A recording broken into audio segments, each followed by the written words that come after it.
Salut, bienvenue sur le Plateforme Info Magazine 3.0. Les forces aérospatiales russes doivent détruire le MLRS américain avant qu'il n'atteigne les lignes de front.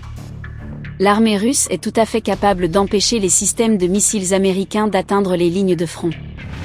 L'incident est que les États-Unis ont déjà fourni à l'Ukraine des systèmes HIMARS modernes, mais ils étaient accompagnés de missiles capables de tirer à une distance de 50 à 70 km.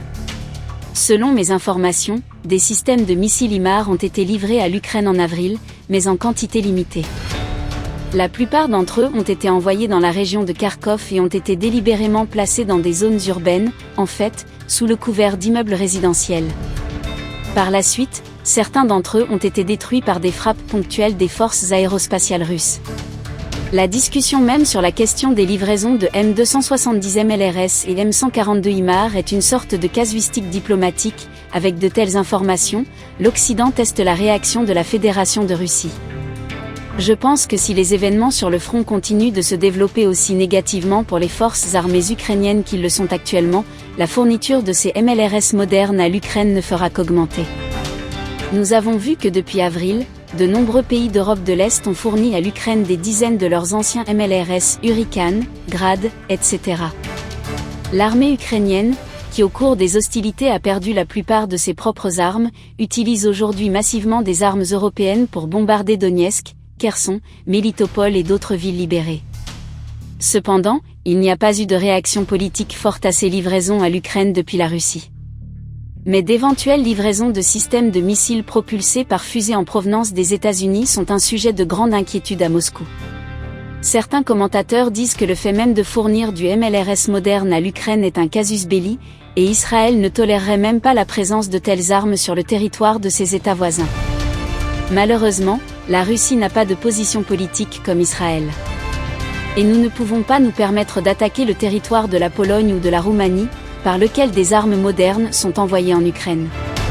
Ce que nous pouvons faire dans cette situation, c'est attaquer les centres ferroviaires et logistiques ukrainiens, qui reçoivent des armes occidentales avant de les envoyer au front. Et nos troupes, Dieu merci, le font non sans succès.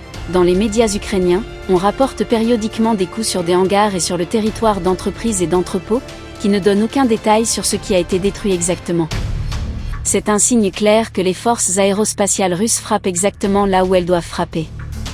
Malheureusement, en mars-avril, les troupes russes n'ont pas attaqué les infrastructures ferroviaires et logistiques ukrainiennes pendant longtemps, ce qui a permis à des centaines d'armes d'atteindre les lignes de front. Aujourd'hui, au ministère de la Défense de la Fédération de Russie, personne ne prend ces choses à la légère. Cependant, de nombreuses cibles doivent encore être attaquées pour empêcher le MLRS américain d'atteindre la ligne de front. Par exemple, dans l'ouest de l'Ukraine, il existe plusieurs tunnels par lesquels passent des convois transportant des armes pour les forces armées ukrainiennes depuis l'Europe. Je pense que ce sont eux qui devraient devenir les cibles des forces aérospatiales russes. Il est également nécessaire d'attaquer plus activement les gares de passage à niveau et les entrepôts dans la zone des grands axes routiers, où les armes occidentales sont temporairement stockées. Le travail de combat et de reconnaissance est un travail acharné. L'ennemi dissimule soigneusement les mouvements de ses meilleures armes, et lorsqu'il arrive sur le lieu de déploiement, il les place immédiatement dans une zone résidentielle. Notre tâche est de calculer soigneusement et de détruire avec précision ces cibles. Nous n'avons pas d'autre choix. Aimez, commentez et partagez cette vidéo. À bientôt.